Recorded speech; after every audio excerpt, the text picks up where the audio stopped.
사람들의 나이는 들어가고 소득은 줄어들고 빈집은 늘어나고 있습니다. 중국과 일본의 이야기인데요.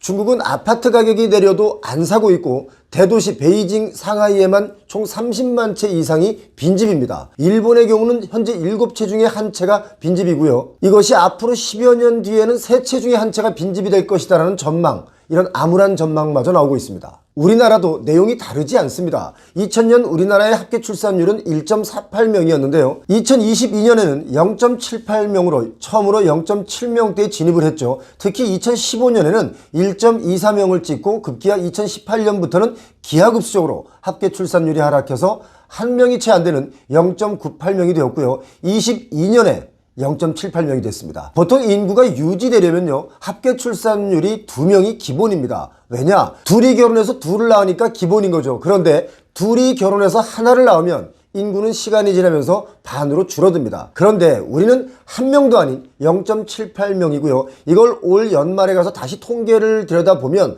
어쩌면 0.6명대도 볼 수 있을 것 같습니다. 24년 예상 통계치는 0.68명으로 나와 있습니다. 자, 2022년도에 태어난 신생아 24만 9,186명인데요. 23년 통계를 보면 월간 평균 18,900명 정도인데 23년 10월까지만 통계치가 나와 있기 때문에 이걸 좀 추산을 하면 22만 6,848명으로 또 줄어듭니다. 이거 정말 국가 소멸 위기인 것이죠. 현재 50세이신 분들의 숫자가 몇 명인지 아십니까? 88만 명입니다. 30세의 숫자는 72만 명이죠. 지금 20세의 숫자는 얼마일까요? 48만 명입니다. 푹푹 줄어가고 있습니다. 지금의 아파트를 사는 구매의 빈도를 3040 세대가 많이 차지하고 있는데요. 지금 40대가 80만 명, 앞으로 10년 뒤 집을 사려는 20대가 48만 명, 단순 숫자로만 봐도 30만 명 이상의 차이가 납니다. 나중에 지금의 고가 아파트를 받아줄 유효 인구가 과연 될까요? 제가 볼 땐 되지 않는다고 봅니다. 우리도 조금만 지나면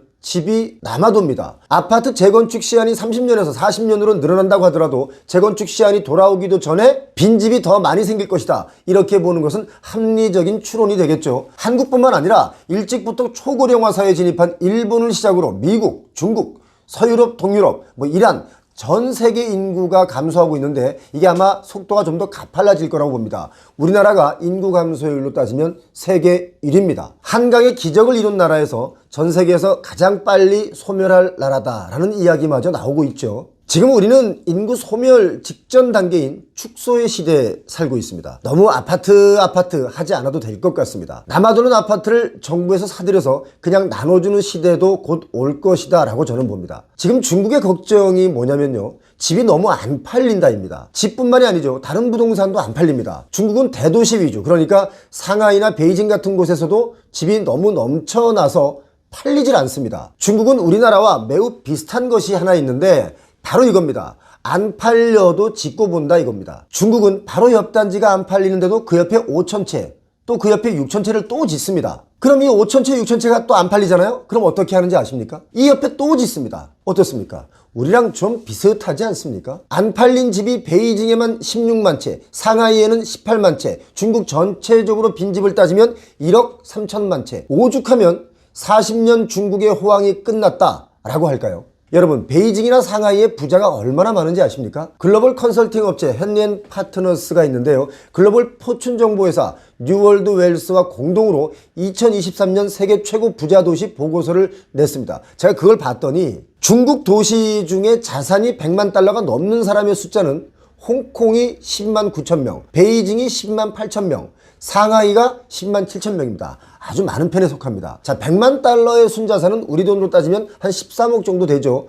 상하이 인구가 1300만 명인데 상하이에 100만 달러, 13억 정도 가지고 있는 사람들이 10만 7천 명밖에 안 된다 이겁니다. 도쿄는 현재 100만 장자 숫자, 13억이 있는 숫자가 29만 300명입니다. 자, 서울은 100만 달러 이상 자산 보유자가 9만 7천 명 정도밖에 안 됩니다. 이 통계를 얘기하면 여러분 정말 놀라실 텐데요. 이런데도 불구하고 서울의 아파트가 평균이 얼마인지 아십니까? 11억 8천만 원입니다. 여러분, 이게 말이 됩니까? 서울의 인구가 938만 명이죠. 그 중에 13억 이상의 자산을 가진 사람이 9만 7천 명 정도인데 집값이 11억 8천만 원이다. 평균 집값입니다. 이게 말이 안 됩니다. 상하이가 왜 빈집이 늘어나는지 이걸 분석하는 사람들이 꽤 있죠. 13억이 있는 사람들이 해외로 이민을 가서 그렇다라는 분석도 있습니다. 하지만 결국 제가 볼 때는 집값이 비싸기 때문에 중국을 떠나는 것이다 이렇게 봅니다. 인구는 줄어가는데 집은 계속 짓고, 그러니까 빈집이 많이 생긴다는 거, 이거 기본 아니겠습니까? 지금 상하이, 베이징 같은 대도시의 아파트 값이 21년 최고가 대비 30%에서 50%가량 다 빠졌습니다. 중국은 부동산이 전체 GDP의 한 30%를 차지하고 있기 때문에 부동산의 가격 하락으로 인해서 지금 전 세계 경제학자들은 이렇게 얘기를 합니다. 중국 이제 망했다. 다시 일어서기 어렵다 라고 말합니다. 일본도 지금 집이 넘쳐나죠. 7채 중에 한 채가 빈집이고요. 10년이 조금 더 지나면 3채 중에 한 채가 빈집이 됩니다. 일본은 고령화로 따지면 우리나라보다 선배되죠. 이제 고령화 후배인 우리가 일본을 제꼈습니다. 우리가 세계 1등의 고령화로 달리고 있다는 거죠. 어떤 보도를 보니까 일본의 고령화로 인한 진짜 고민은 바로 이겁니다. 빈집이 생겼어요. 그런데 이 빈집을 새 집으로 바꿔줄 인력이 턱없이 부족하다라는 것입니다. 젊은 세대가 없다라는 뜻이기도 합니다. 이것도 우리나라랑 정말 비슷하지 않습니까? 그래서 제가 이런 말씀을 여러 번 드렸지 않습니까? 지금 짓고 있는 초고층 아파트 또는 주상복합, 오피스텔, 이거 모두가 재건축이 힘들다라고요. 도곡동 타워팰리스 재건축하려면 100층 높이로 올려야 재건축이 가능할 텐데, 그럼 분담금이 또 얼마나 많이 나올까요?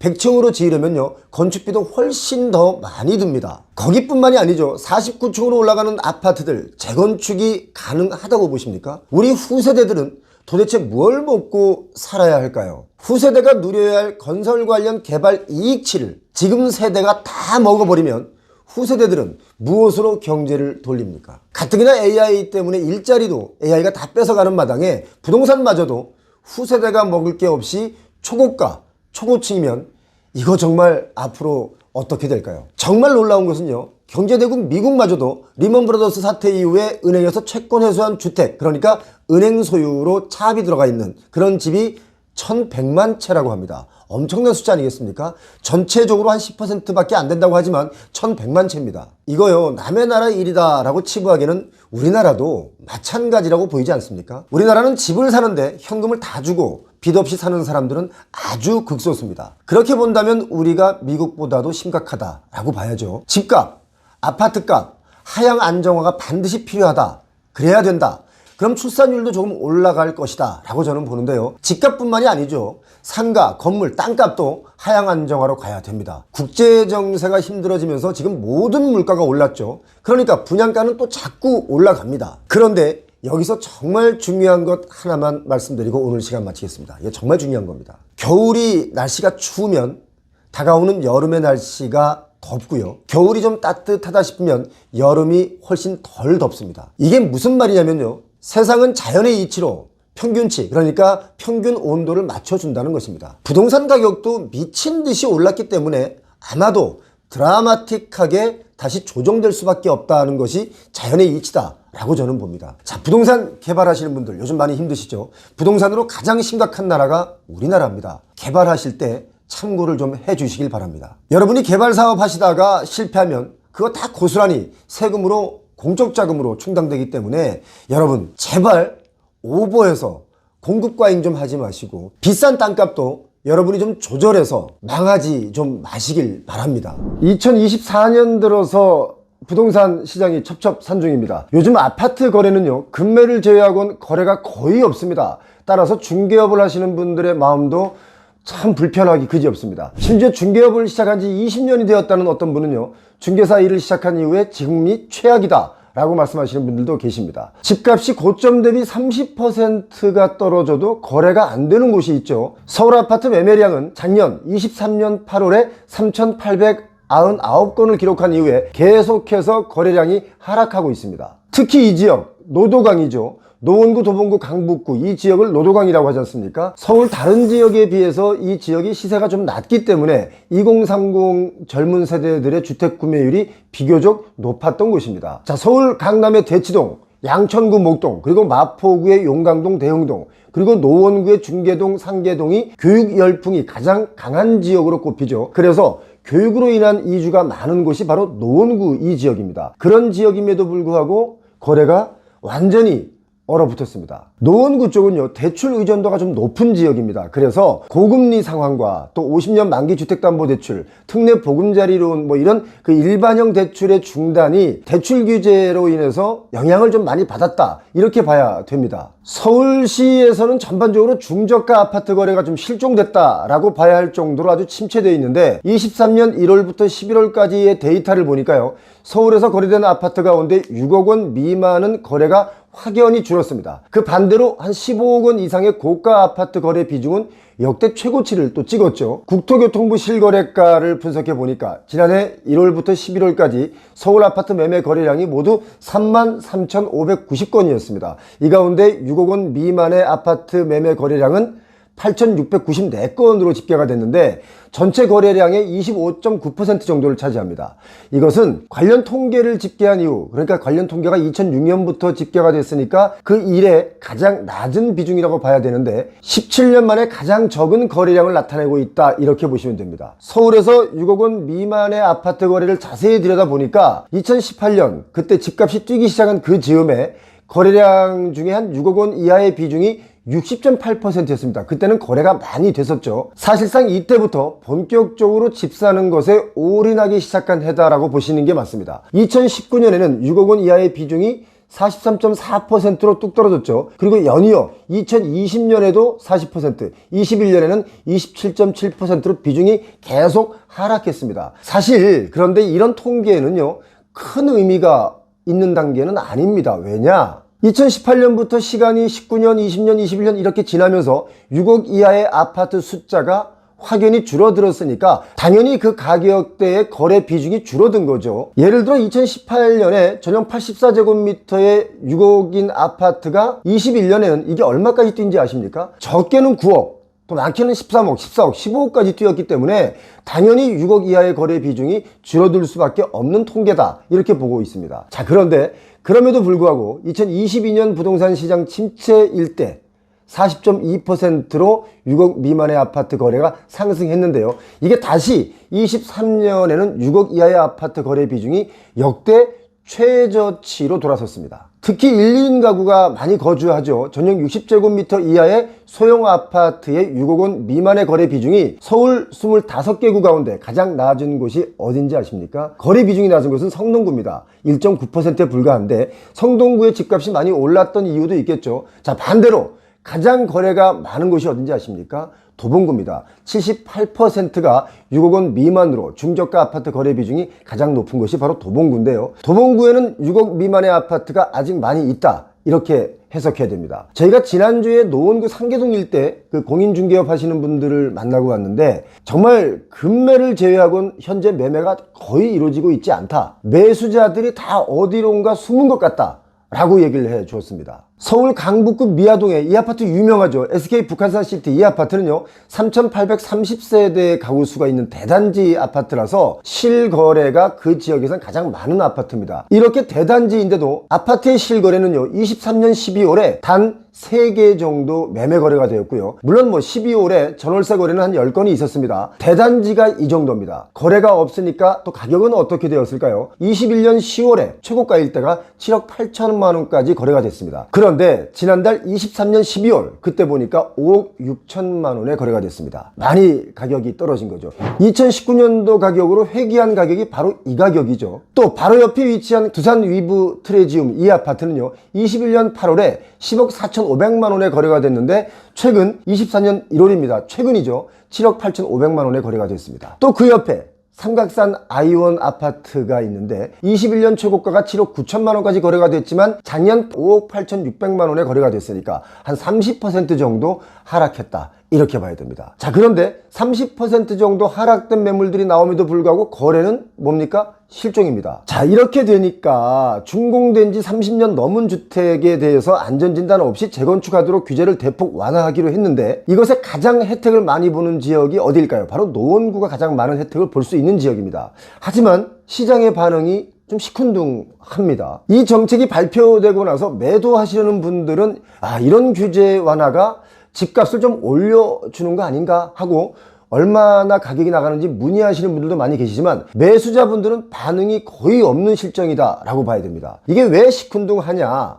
중요한 것은요, 규제를 완화해 주더라도 사업성이 없으면 재건축 사업이 제대로 이루어지기가 정말 힘들기 때문에 그렇습니다. 사실 안전진단을 통과한 재건축 단지들 많이 있죠. 그런데 그 이후로 속도가 안 나지 않습니까? 왜 속도가 붙지 않느냐? 바로 공사비가 증가되고 그래서 추가 분담금이 늘어나니까 사업성이 없다고 판단하기 때문에 그런 겁니다. 부동산 중개업을 하고 나서 정말 요즘이 가장 어렵다, 이렇게 하소연하시는 분들이 뭐 한두 분들이 아니죠. 중개업 하시는 여러분, 힘드시지만 조금만 참고 기다리시기 바랍니다. 동트기 전이 가장 어둡다고 했습니다. 지금이 동트기 전입니다. 주식시장도 그렇지만 바닥을 봐야 이게 다시 반전하고 치고 올라가지 않습니까? 부동산 시장도 마찬가지로 그러하리라 보고 있습니다. 한동안 너무 급격하게 뛰어오른 이 부작용이 지금 나타나고 있다, 이렇게 보시는 게 맞는 표현일 수 있습니다. 한 가지 최근에 다행스러운 것은 주담대 갈아타기를 하면서 금리를 내려서 적용받는 분들이 조금씩 늘어나고 있죠.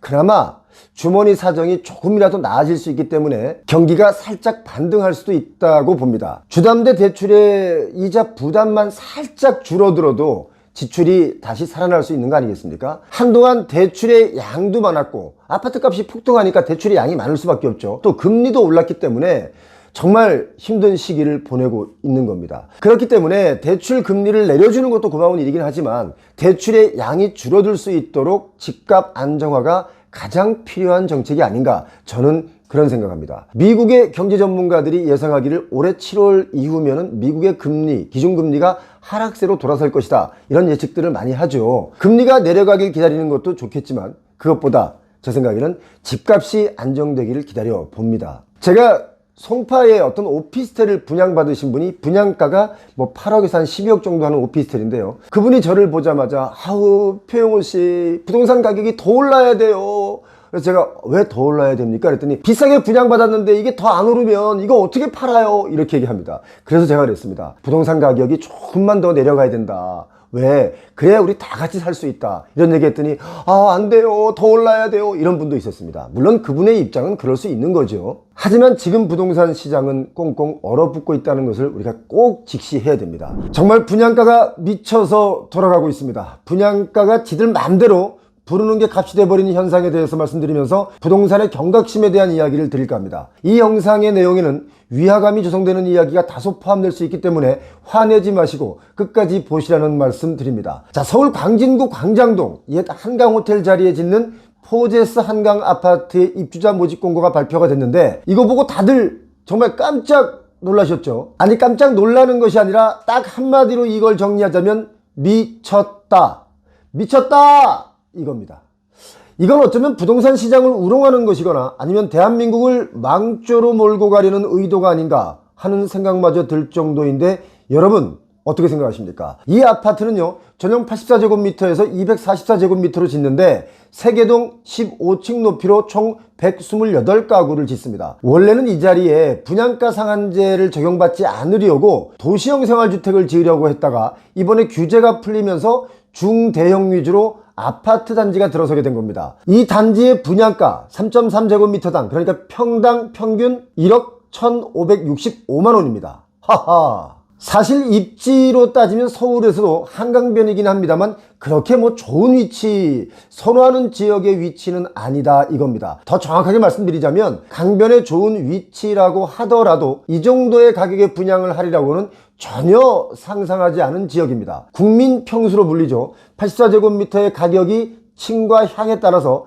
32억 5천만 원에서 44억 원에 분양을 하게 되는데, 최근에 서울 강남에서 거래된 84제곱미터의 최고 실거래가가 얼마인지 아십니까? 43억 9천만 원입니다. 서초구 반포동에 있는 아크로 리버파크죠. 우리가 보통 아리팍이라고 부르는 그 아파트가 이 가격에 거래가 되었는데, 포제스 한강 분양가는 임의 분양이 아닌 공개 청약을 통해서 공급된 아파트 중에는 역대 최고가입니다. 지금까지 서울에서 가장 비싸게 분양된 아파트가 서초구 반포동, 반포대교 바로 옆에 있는 레미안 원베일리인데요. 2021년 6월에 분양할 때 가격이 3.3제곱미터당 5,653만 원이었습니다. 그때도 이거 너무 비싸다 했습니다. 그런데 인근 시세보다는 싸다라고 했었죠. 자, 이게 무슨 말이냐면 비싼 분양가라고 하더라도 분양가에 분양을 받으면 나중에 시세 차익을 누릴 수 있다라는 뜻이죠. 광진구에서는요, 포제스 한강과 같은 평형대가 23년에 가장 비싸게 거래된 것이 4,050만 원입니다. 평당 4,050만 원이었는데요. 그것의 2배가 넘는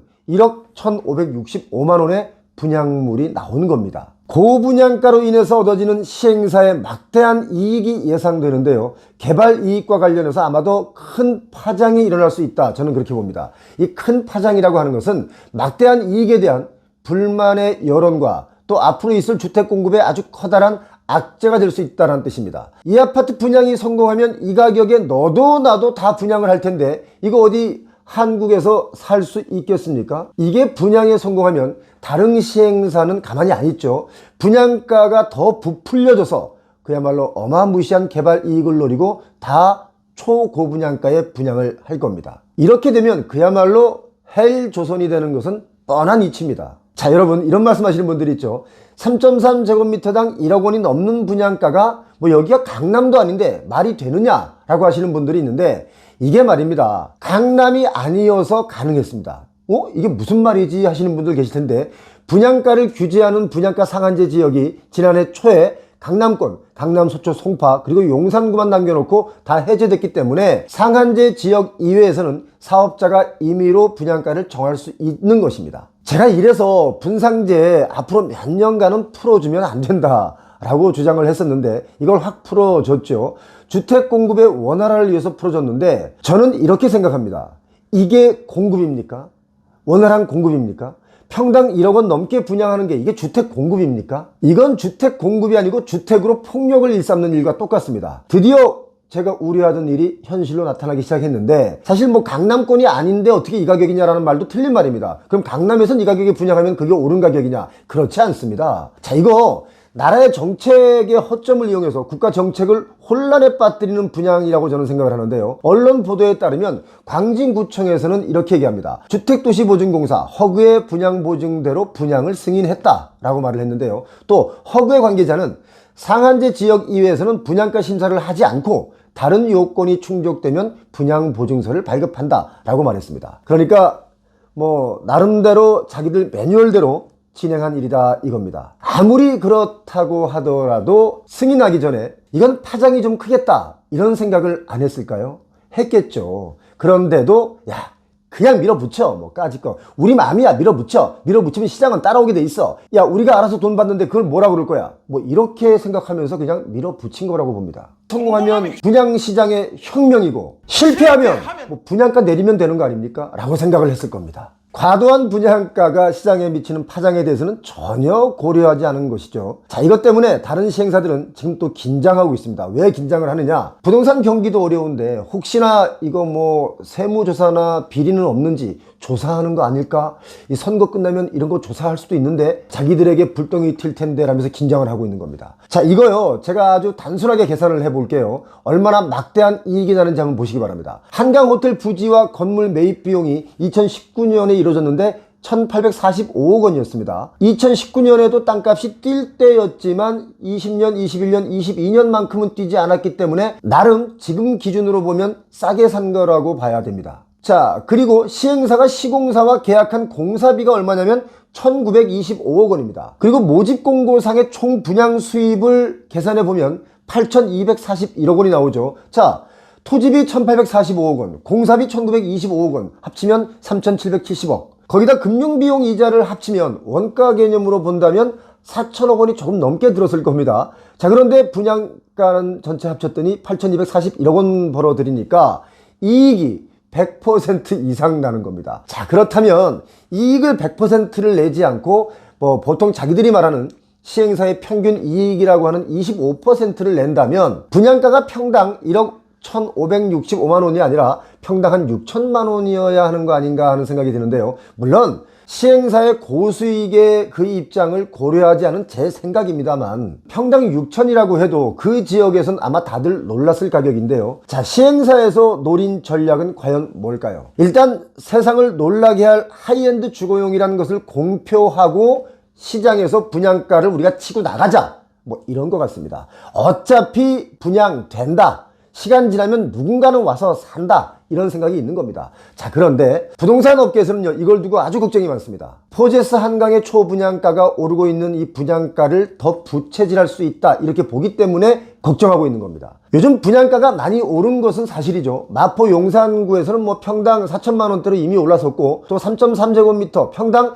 3천만 원 정도 하던 서울 강서구 분양가마저도 23년 말에는 5천만 원 선을 넘어갔습니다. 땅값과 건축비로 분양가를 규제하는 분양가 상한제 가격도 역시 뛰고 있죠. 24년 1월 말, 지금이죠, 지금. 잠원동에서 나올 예정인 메이플자이라는 것이 있습니다. 분양가가 평당 6,700만 원으로 서초구청에서 분양가 심의에서 정해졌습니다. 저희 채널에서 메이플자이를 물어보시는 분들이 많이 계셨는데요. 분양가가 평당 6,700만 원 선으로 정해졌습니다. 참고하시기 바랍니다. 지금 사실 아파트 값을 부추길 때가 전혀 아닙니다. 제가 땅값 버블을 잡아야 부동산이 정상화된다라는 이야기를 여러 번 여러분께 말씀을 드렸었는데, 상한제 지역의 땅값 감정평가의 기준 금액인 표준지 공시지가도 12%나 올랐습니다. 건축비 기준으로는요, 정부가 고시하는 기본형 건축비는 20%가량 상승했습니다. 소득은 오르지 않는데 물가나 부동산 가격만 자꾸 오르고 있습니다. 이거 걱정되지 않으십니까?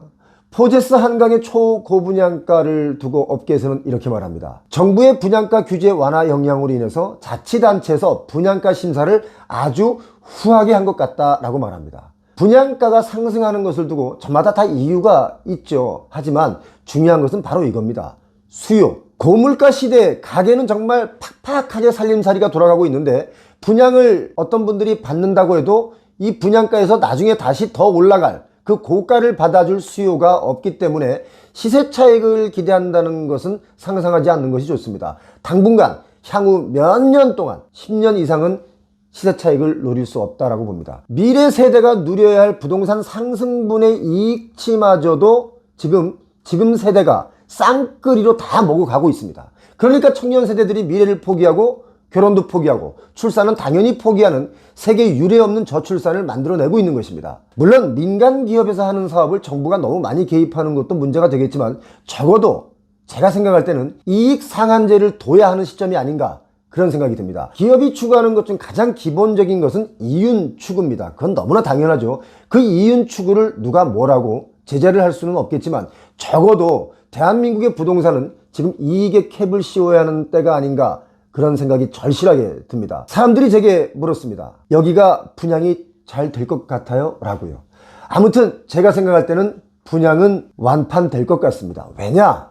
우리나라에는요, 돈 많은 사람들이 많습니다. 생각보다 많습니다. 시중에는 경기가 어려워서 주머니 사정이 녹록치 않은데도 불구하고 돈 많은 사람들은 어디서 돈을 쓸까를 고민하는 분들 많이 있습니다. 돈이 특정층으로 많이 몰려있죠. 자, 그래서 저런 초고가의 분양가도 결국 분양은 될 거라고 봅니다. 단 여기서 더 오른다고 판단하면 그건 정말 오산이다라는 말씀을 드립니다. 인구가 확연히 줄어서 한국은행에서조차 이런 얘기했습니다. 경제 성장률이 2040년이면 마이너스 성장으로 바뀐다.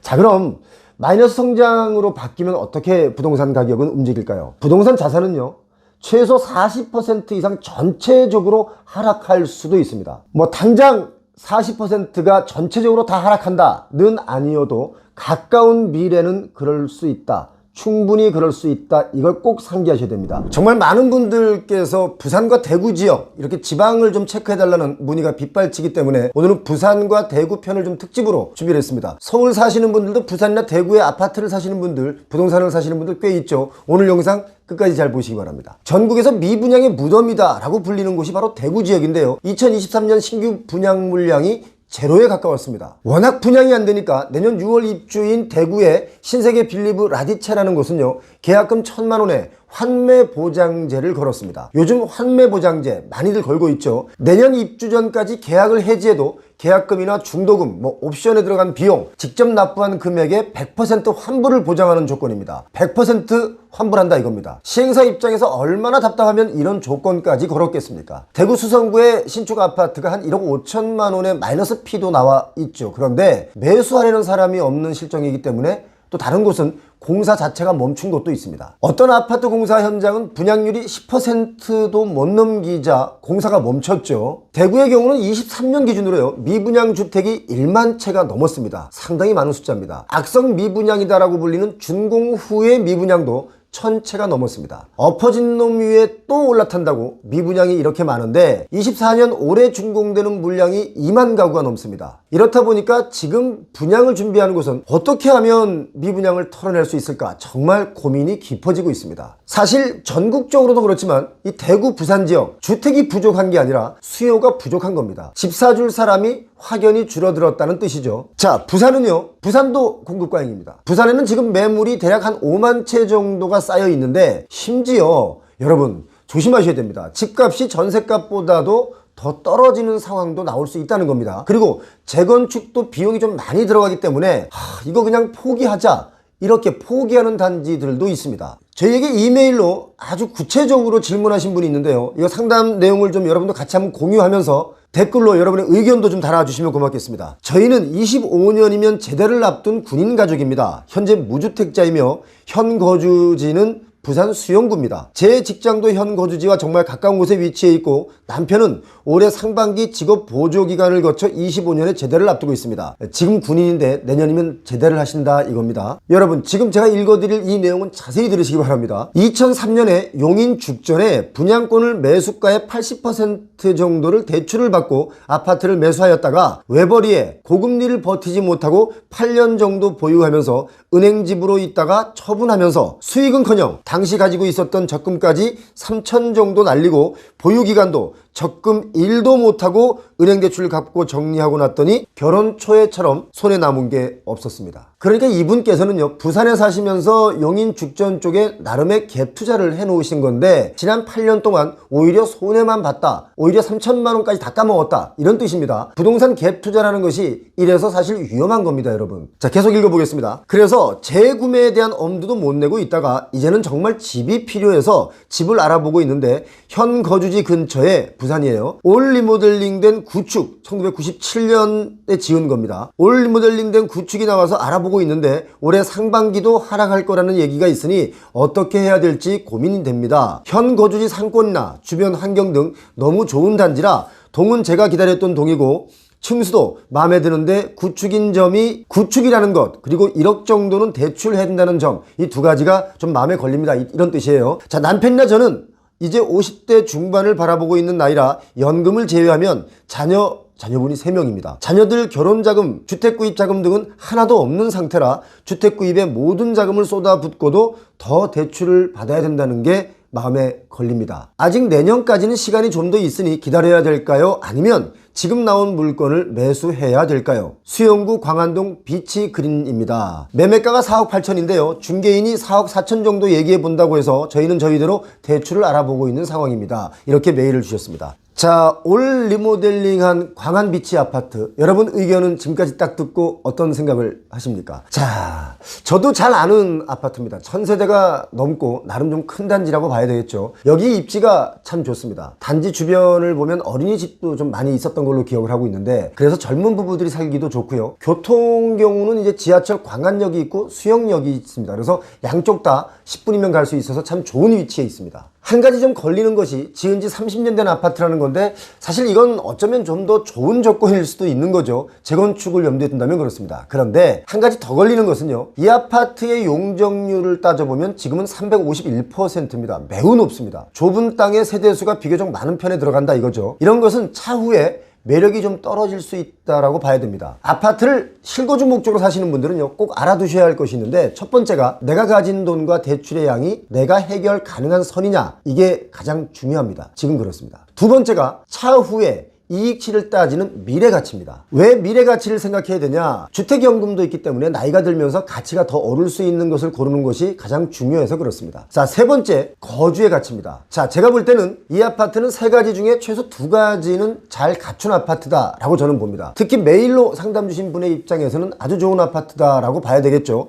몇 천을 써야 되는 올 리모델링을 한 아파트이기 때문에 거기서도 조금 이익이 있습니다. 전용 84제곱미터 지금 거래가를 보면요 4억 선입니다. 아까 4억 4천까지 해보겠다라고 말씀하신 것은 아마 제가 볼 때는 리모델링한 가격이 아파트 가격에 좀 붙은 것 같습니다. 24년 내로 제가 볼 때는 급매로 나오는 물건들이 있을 수 있습니다. 한 3억 중후반까지도 나올 수 있는 아파트죠. 메일 주신 분은요, 제가 영상 앞에서 말씀드린 내용, 지금 미분양도 많고 공급 과잉이다, 그래서 아파트도 많이 안 팔린다, 이런 내용과 또 이 아파트의 상황을 잘 참고하셔서 결정하는 것이 좋다라고 봅니다. 부동산 하락 시기가 왔다고 해서 무조건 매수를 하지 않으면 그것도 안 됩니다. 내가 능력이 되고 급매로 나온 물건이라면 사도 좋은 것이죠. 하락을 한다고 해도요, 50%, 70%까지 하락하기에는 좀 무리가 있습니다. 뭐 50%까지는 충분히 가능성도 있지만 70% 하락은 이건 정말 나라가 망하는 일이거든요. 그리고 불장 때처럼 물불을 안 가리고 사시면 그야말로 정말 힘들어집니다. 자, 오늘 메일로 상담 주신 분의 내용만 보더라도 대출의 양이 많으면 하락장에는 오히려 큰 손을 보고 또 다시 되팔아야만 되는 아주 뼈저린 경험을 할 수도 있다, 이걸 조심해야 됩니다. 그렇기 때문에 표용우TV에서는 그런 분들을 최소한 줄이고자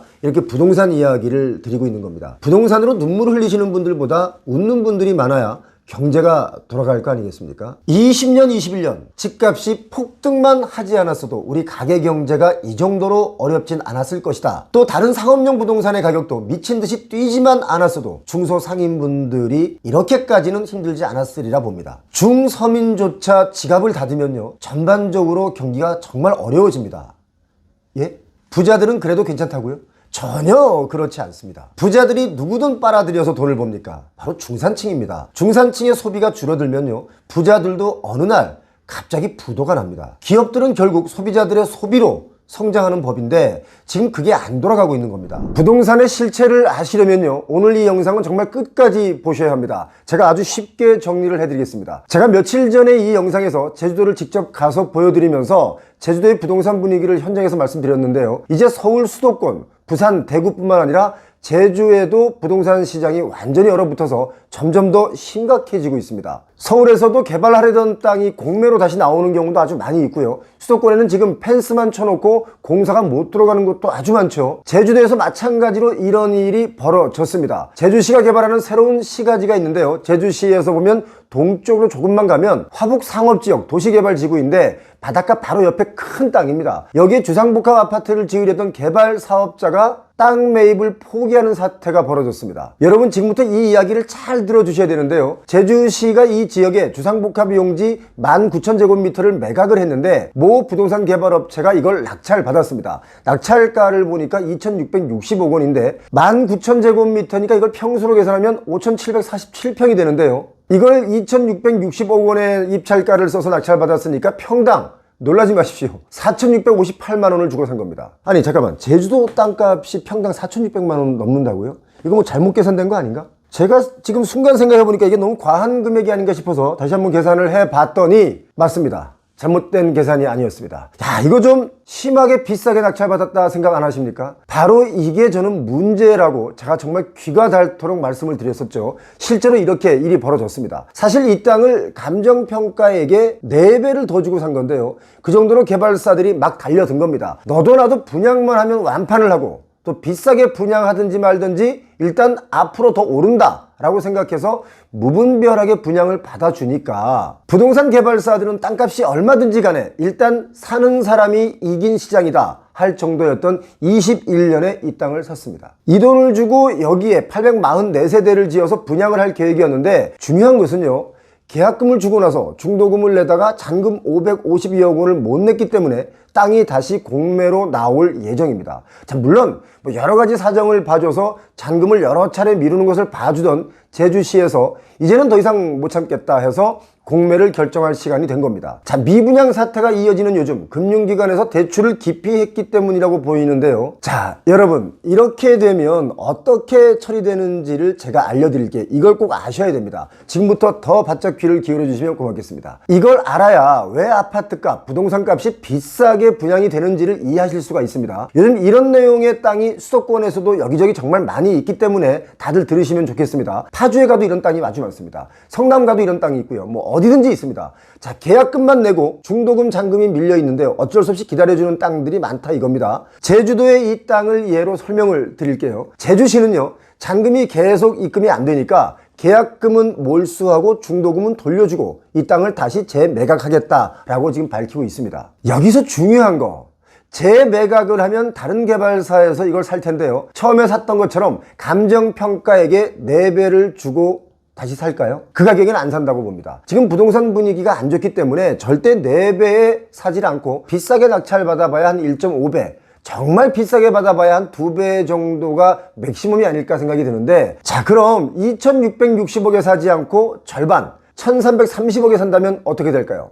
분양가가 더 내려가겠죠. 아니, 분양가를 내려서 분양을 할 수가 있겠죠. 분양이 잘 되게 하려면 분명 분양가를 내려서 완판을 노리게 될 겁니다. 그렇지 않습니까? 제가 하고자 하는 얘기가 바로 이 부분인데요. 왜 분양가가 비싸냐? 공사비가 올랐기 때문이다, 뭐 이런 말씀 하신 분들 많이 있죠. 그렇지 않습니다. 가장 중요한 것이 바로 땅값입니다. 땅값을 개발사에서 너무 비싸게 사들였기 때문에 분양가 자체가 비쌀 수밖에 없고, 그것을 또 고스란히 우리 소비자들이 부담하게 된다, 이겁니다. 개발사가 땅을 비싸게 샀기 때문에 그들의 이익이 줄어드는 구조가 아니라 그 비싼 땅값이 결국 소비자가 물어야 할 과잉 부분이다, 만큼 부풀려진 것이다 라고 보는 겁니다. 지금 저희들에게 온 제보 중에는요, 파주시, 성남시 토지 개발하려던 그 땅들이 이런 상황에 놓인 곳이 아주 많다는 것인데요, 이런 땅들도 좀 싸게 다시 내놓으면 누군가 싸게 사서 분양가가 좀 내려갈 수 있다, 저는 그걸 말씀드리고 싶습니다. 수도권에 땅을 사놓은 개발사들이 돈을 더 빌릴 수가 없으니까 중도금이나 잔금을 못 치르고 계속 스테이 상태로 되어 있기 때문에 이걸 기다려주지 말고, 지금 기다려주고 있거든요,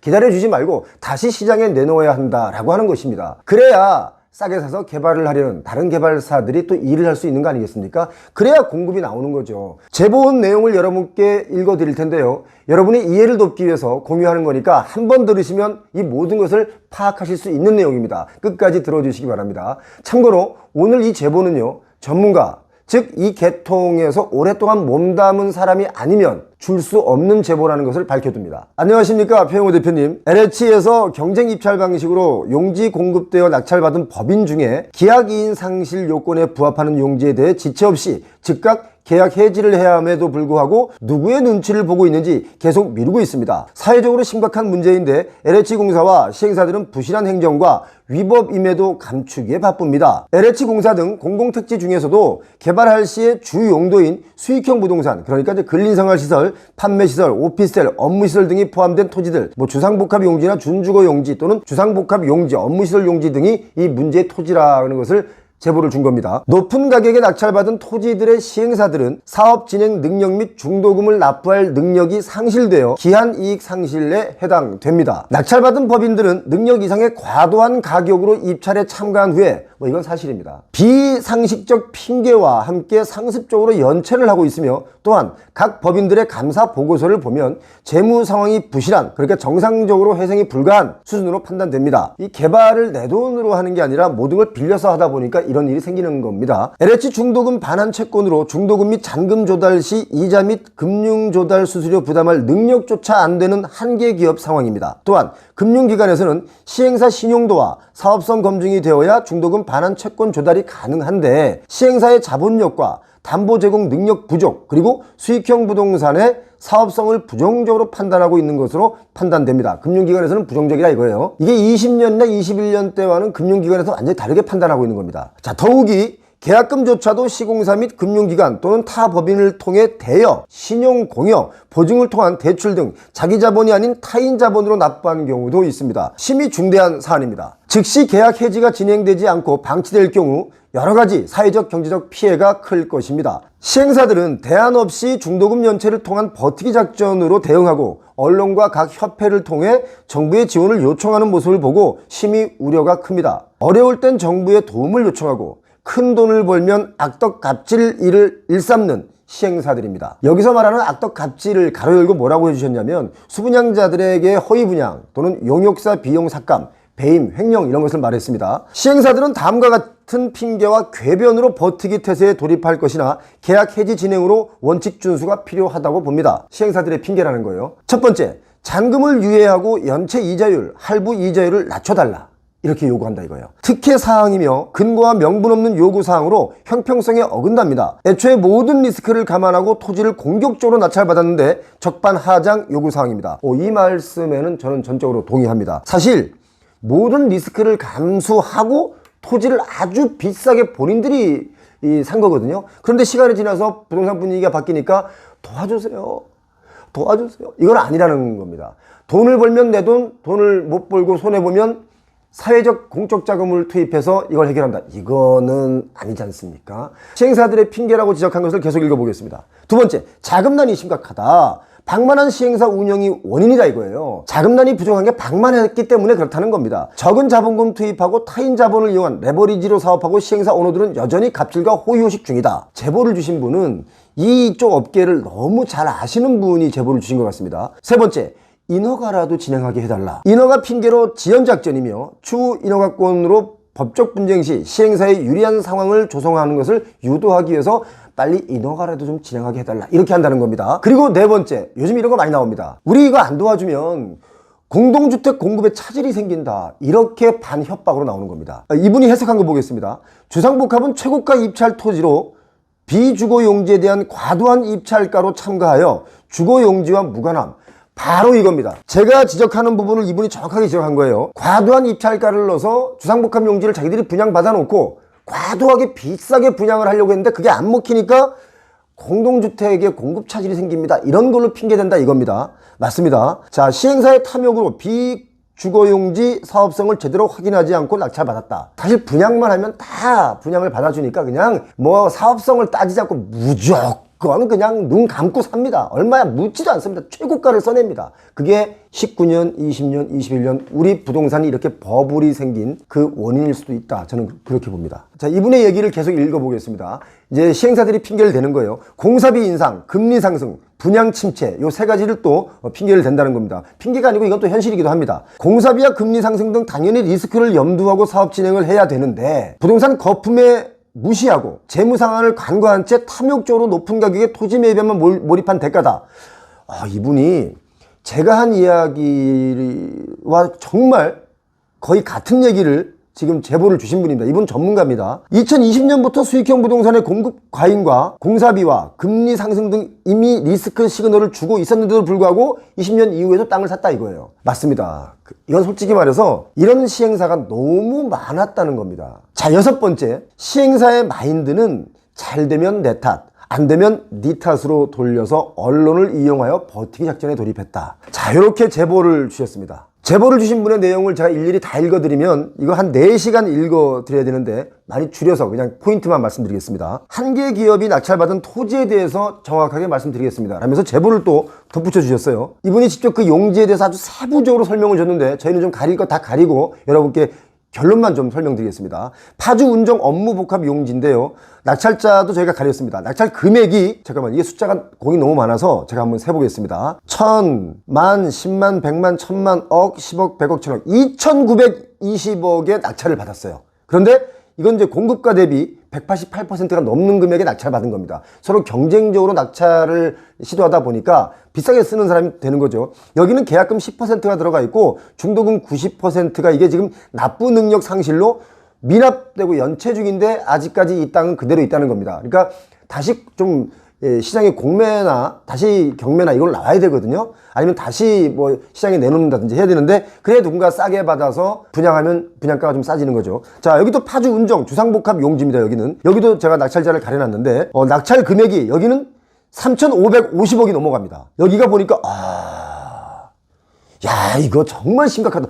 아니 파주에 이렇게 땅값을 비싸게 주고 받으니까 미친듯이 분양가가 올라갈 수밖에 없는 거죠. 비주거 부분은 공급가의 690%의 낙찰을 받았어요. 7배 가까이 됩니다. 주거 부분의 경우는 160% 정도에 받았네요.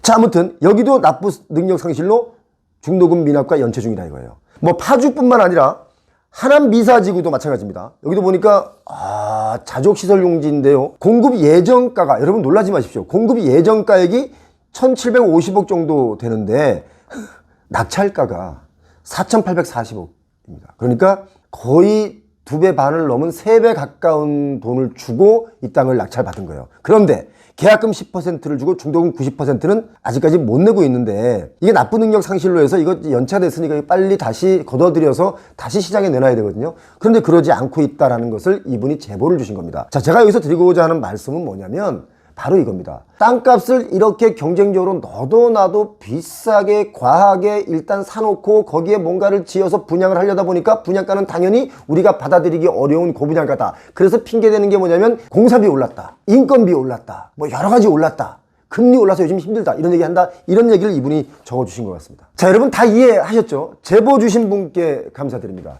사실 이 내용은 일반인은 전혀 알 수 없는 내용을 알 수 있도록 해주신 것에 대한 감사를 드리겠습니다. 아까 제가 제주도 이야기로 시작을 했는데요. 제주도의 경우는 지금 미분양 주택이 2,500호가 넘습니다. 역대 최고치입니다. 제주도의 아파트 가격이 오른 폭은 서울 다음으로 많이 올랐었죠. 그런데 제주의 인구 요즘 줄고 있습니다. 사실 오늘 다룬 문제는요, 다른 곳에서는 전혀 언급이 안 되는 이야기입니다. 언급을 할 수 없는 내용들입니다. 언급을 할 수 없는 이유는 내용을 잘 몰라서 그럴 수도 있습니다. 자, 어느 날 저에게 어떤 아주 유명한 시행사 대표가 저의 손을 탁 잡고 이런 말을 했습니다. 대한민국 부동산 정말 솔직히 미쳤습니다. 사람들이 그걸 모릅니다.